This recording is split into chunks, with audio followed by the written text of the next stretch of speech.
Hello, this is Edward Earl, CEO Growth Team, here with Rasmussen Ironworks and Solaire Grills at the HPBA show, and I am here with Holly. Holly, how are you doing? Well, thank you. Thank you. Fantastic. For having me. Yep. Thanks for having us and coming out to the show. Give me an idea of the name of the organization, what you guys do, and how it all got started.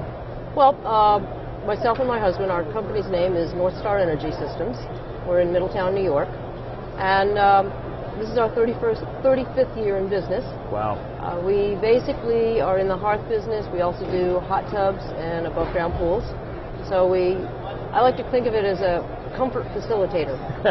Yeah, absolutely. We assist people in being able to afford to be warm in their own household. The spa end of the line helps people be more comfortable with their aches and pains, or just mentally refreshed with the hot tub. Yeah. Now, pools, how did you get into that? Was that just a natural extension, or? Well, we started out actually 35 years ago doing solar domestic hot water systems. Okay. We branched into home insulation. That's back in the big old energy crunch. Yep. And then we started going into add-on and multi-fuel boiler systems to heat the houses completely.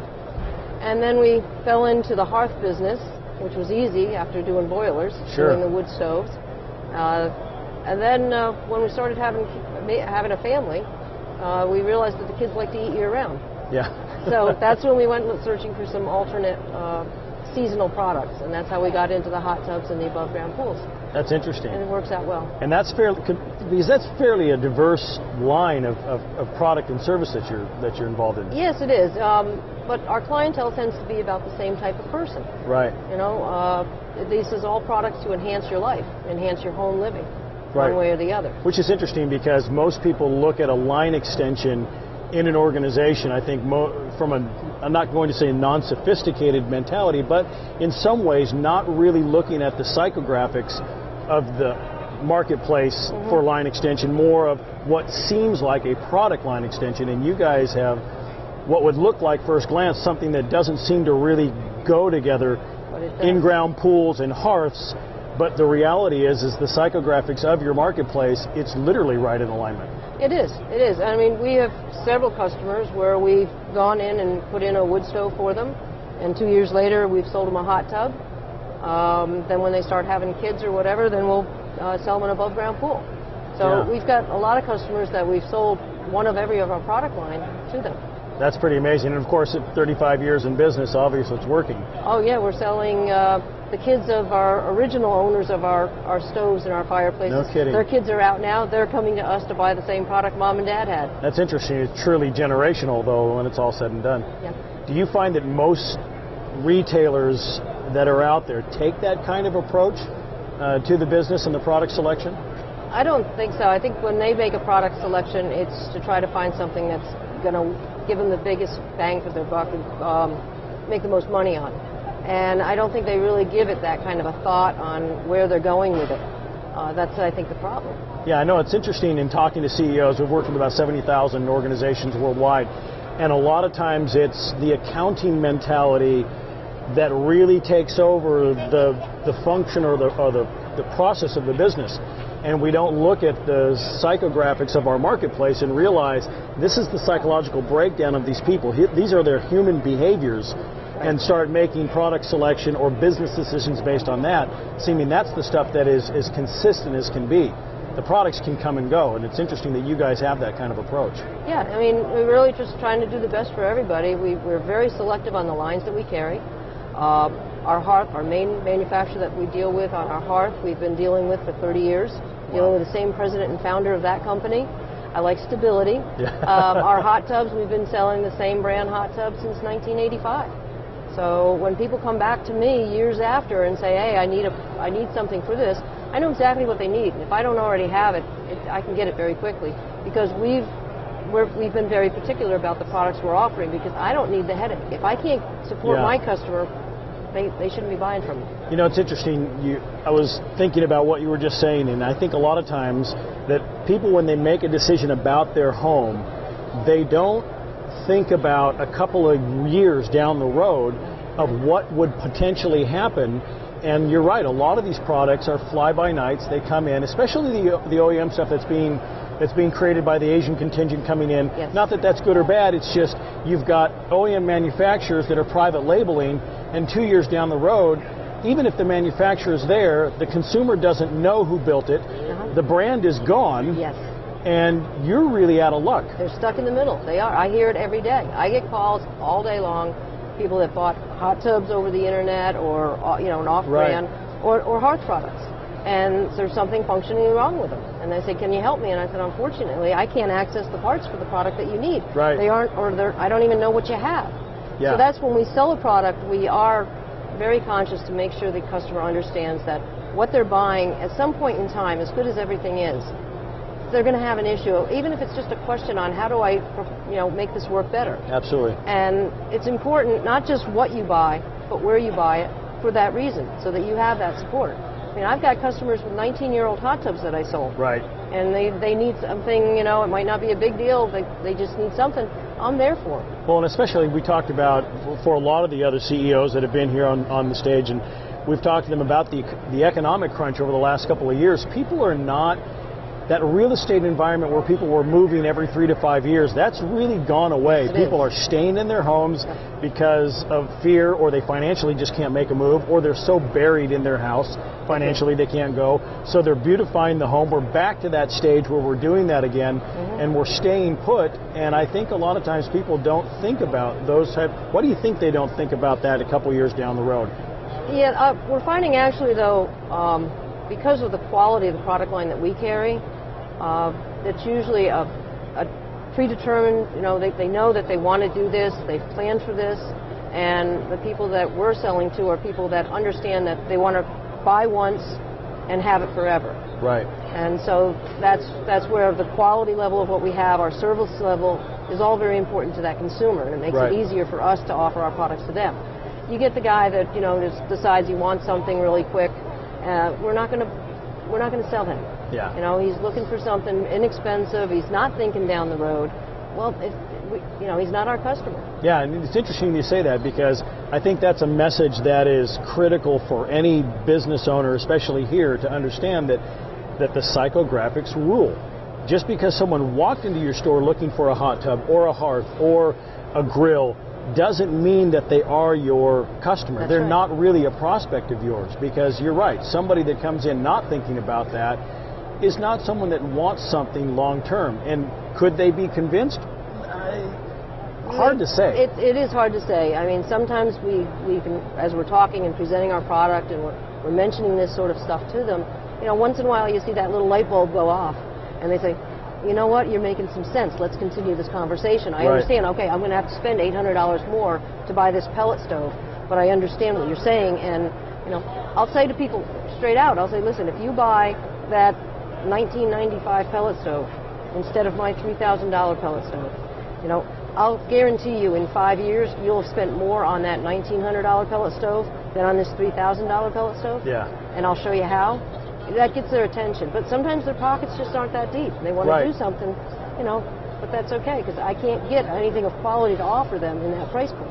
Right, and that's tough when people do that. And I think for most people it's understanding legitimately where your market really stops. Right. And they may love your product and want it, but if they're tapped financially, then there's no way to get there. Right. And I've had a number of customers, particularly with the spa purchases, wait and come back a year or two later to buy the right spa, rather than buying the cheap stuff. Yeah, it sounds to me like you understand needs analysis from your customer standpoint to really get in there and figure out what it is that they're trying to accomplish before you give solutions. And that's the first thing we ask when people come into the showroom. They say, what can we do for you? And I'm looking for a wood stove. Okay, fine. What would you like this wood stove to do? Yeah. What is the point and the purpose of this purchase, so that I can help you make the right decision? And that makes a big difference, because a lot of folks that we talk to, I think it's become kind of that almost desperate used car approach. Yeah. They want to move inventory. They don't care who takes it off the floor. That's right. Just get it out of here, because I'm in deep. Right. We are also very particular on which product line we sell. I mean, in the hearth line now we have gas, we have pellet, and we have wood.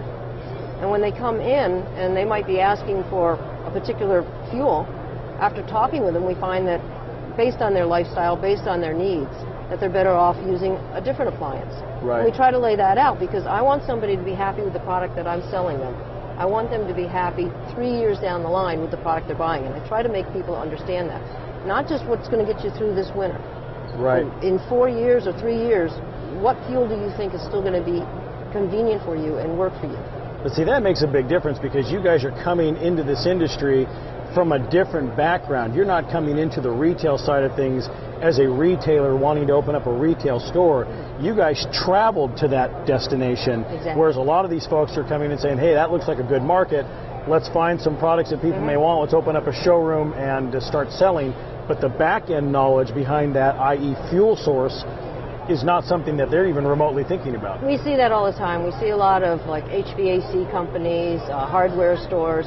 You know, they think they can get into the hearth business because it looks easy. You know, you're just selling a piece of metal, right? And it's out there. But they really, and it doesn't do the industry. It doesn't really help the industry because they're in and out. They don't support the product they've sold. You know, they just kind of mess things up. You know, it's interesting because you look at the auto industry as a type of these kinds of things and you think, who would have thought that hybrid cars, I mean, we talked about it for years, but there was nothing functionally running around, even the golf carts that were out there. You know, everybody had bad experiences. Who would have thought, though, that now everything is going that direction? You can buy hybrid SUVs and hybrid Mercedes, and nobody would have ever really realized to think down the road of fuel sources. Even though the world's talking about it, the consumers were really never adding that into their mindset. And you would think that they would, considering the fact that we've had those gas prices for the last 20, 30 years fluctuate up and down. I don't know why we don't remember the times when we stood in a mile line to get gas. And I do. Yeah. You know, that's when I went down to a smaller car. Right, exactly. And now with the stove industry, the wood stove industry in particular, we've actually got hybrid wood stoves. Interesting. The combination of secondary combustion through bringing air in properly, augmenting that with a catalytic combustor to reburn that, and getting down to emission standards well below 1 part per million. I mean, wow, that's really impressive. shrinking this down, making a much more ecologically feasible for customers, but it's also going to try to help get these people that have been living with a 20 or 30-year-old wood stove that's consuming much more fuel. Right. It's not making them as happy because they're consuming more fuel. Exactly. But now we have something to try to induce those people to upgrade. Right. And upgrade is good for everybody because you'll burn less fuel, you'll put less emissions out there. You're just going to do everything right. Yeah, that's interesting. The competitive environment, I mean, obviously we're here at the show and it's everybody that you can possibly imagine from all over the world. What is that like for you guys in your environment competitively? In our local environment, we have several competitors. We basically have one that's been out there as long as we have. They carry different product line, same type of products but different manufacturers. So it's kind of who you feel most comfortable with, what product line appeals to you the most. And then we have some upstarts, as we were talking about before. Right. People that are in other type of businesses, the HVAC contractors, just getting in because they're trying to augment their other business. Sure. They just don't get it. And they really aren't doing a tremendous job. In fact, It's great when people go to them first and then come to me and they go, oh my God, you told me so much more in 5 minutes than I got in there a half an hour. Yeah. You know? Well, and it's in this kind of industry, this is not that there's dangers of doing this with it, but at the same time, there actually are. You don't want someone who's not a legitimate expert at this particular industry to come in and start fiddling around with gas stoves and gas fireplaces, and you can really cause some major problems. Yes, you can, and that's the thing too. People don't understand why we look at every job before we do it. Yeah. Because when I send my crew out, I want to make sure that I can install it per manufacturer specifications to achieve what the customer wants. You know, just do it right. Yeah. There's a lot involved when you start looking at it. Is your floor protection the right size? Are you away from the wall? How are you going to run your chimney? Are you going to get through the attic? And, where are the rafters? There's a lot involved to do the job right. And there's also a lot involved even on our spa. Right. Making sure that spa is placed correctly so we can get into the equipment compartment for servicing. Make sure that it's easy for customers to get in and out of the tub. All that, because once again, if you don't have something that's convenient, you're not going to use it. It's interesting because I think a lot of times when customers come in they don't recognize, I've always said they just don't recognize what's behind the doors. That's right. And so they see a product that they love, they get sold on the concept. It's really actually more emotional attachment than anything, and they don't actually know. They're suppressed when it comes to the information that they have, and they don't realize what's actually going on. You guys seem to have a very detailed approach and very dynamic approach to analyzing every single component and part and activity that goes on to the installation of a product. Well, because myself and my husband this is all consuming. This is what we've been doing with our life for 35 years, aside from raising our 3 kids. Right. And it's important to us that we do the job the best we can.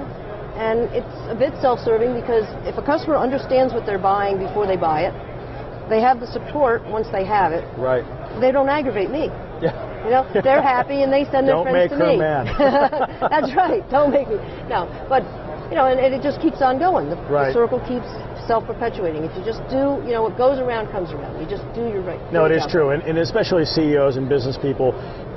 Increased liability in our customer service and complaints and service departments is really those kind of soft problems can really eat up an organization's profitability. Yes. And I remember having organizations saying, yeah, you've got some what you think is dragging a lot of money to the bottom line, but you're not looking at the soft costs. You're not looking at that one particular sale eats up 25 customer service calls at X amount. You're not figuring that out. And once you realize that, you're eating up a lot of your profitability. It just looks good on the front end. Right. We don't seem to be thinking, not even really long term, but just 6 months down the road. Yeah, and you can't do that. Right. We've never done that with advertising. You have to advertise all the time.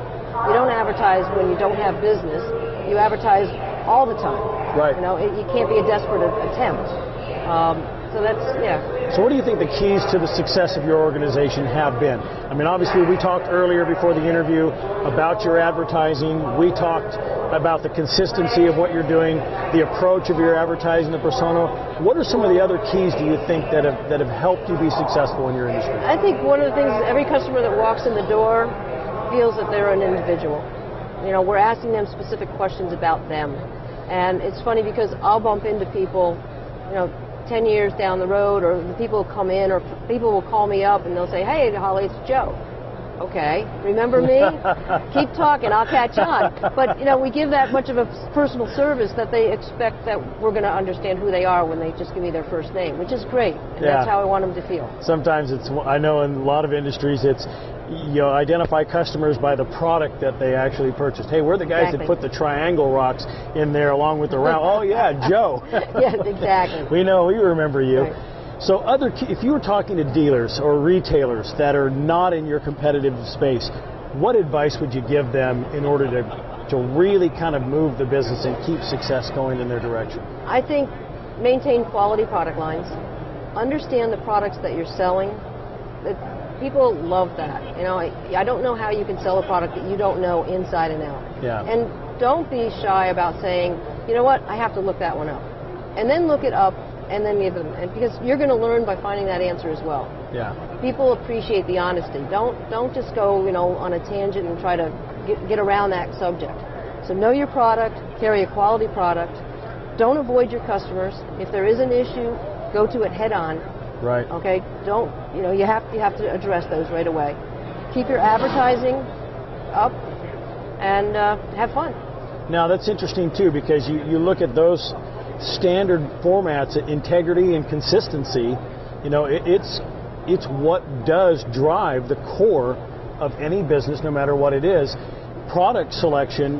You guys, just looking at the show, at the numbers of people, it's almost redundant looking at it visually. It is. It's aesthetically, everything looks gorgeous. But why, you've got a relationship long-standing with Rasmussen's, why those guys, when you have everything to pick from? Because of their hands-on approach to their product line. Yeah, explain that. Well, Meaning that you pick up the phone, you can talk to Rhett, you know, you've got your tech services if necessary. They have the product line. Like you said, product lines start looking very much the same. So you go back onto the people that are going to support you after the product's out there. Yeah. And that's a big thing. Yeah, these guys really understand that from the conception of a product, understanding where it's going to travel, and all of the dynamics that happen in between all of those relationships. Any advice for people that are out there looking for products that you guys sell? If they're out there trying to figure out what's the best thing to do, who's the best person to go to, what kind of advice would you give them? Are you talking on a retail on or a retail on basis, a retail yeah. basis? Find somebody that knows what they're selling. Find somebody that has some longevity with the product line they are selling, and that's probably the What's best the first thing. two questions? The biggest questions they should be asking. How do they identify? Because I know they probably don't really know. For a consumer, the biggest questions they should be asking is how long has this product been out there? How long have you been dealing with this product line? And do you service what you sell? Yeah. You know, can I have a reference? You know, and go from there. That's interesting. Where do you see the business in 5 years? Well, I think it's real exciting. We're going to see. I think it's going to be the new generation of the wood stoves. Yeah. They're totally different. Wood stoves haven't changed in 15 years to any really significant difference. Sure. Now I think we're taking the next step up. That's going to be real exciting. The gas, there's a lot of stuff out there with the gas, and I think it's just going to get better. Technology is really moving in this industry, Yeah. and it's making things a lot of fun and more efficient. Definitely. And it makes I've got a lot of these products in my home, and it's phenomenal. Yes. From the aesthetics to the way the family reacts to it. I think the consumers are going to start getting the idea. You know, there's going to be a day where people are going to remember in May that there will be a winter next year. Right. And perhaps our seasonal business will become a little bit more even, hopefully. Yeah. You know, and they're going to be more aware of what our products can offer them in enhancing their lifestyle and keeping them warmer at less cost. You know, and as we move to that, we're going to lower our dependency on the other solid fuels out there, the oil particularly. Absolutely. And as we do that, it's all going to be better for everybody. Yeah. You know, there's nothing nicer than coming home to a nice warm stove. Oh, absolutely. That's what we've discussed with a lot of people in the industry. I've got 6 children of my own, and the gal that I'm married to has 4. And it's funny because when everything is so fractured, everybody's got their iPads and their games and their homework and things that they're doing personally. We've got a good-sized home, and the kids can be everywhere. But the minute that you flick on that little switch and the flames come up, it's not 10 minutes before everybody's upstairs, gathered in the living room. They may still be doing their own things, but they're all there, and then it starts sparking the conversation. And I'll go as far to say is, this is an industry that literally does bring families back together, because it used to be that we would eat together. Right. That's gone away, and it's difficult to get that back because of the time schedules, but this is something that you really can, and everybody I've talked to said the same thing. You put the hearth on and you put the flames on, and it's not 10 minutes and everybody comes running, and we just hang out, and all of a sudden the conversations start to build, things start to happen, and then you've got your family time back. And I think that's what's been gone in this country for years. And so the industry is just very, very dynamic from a lot of the impact that it creates, whether it's ecologically, environmentally, to the environment of the family. That's right. So, Holly, thanks for being on the show. Thanks for having me. Appreciate it. Thanks, guys. We'll talk to you next time.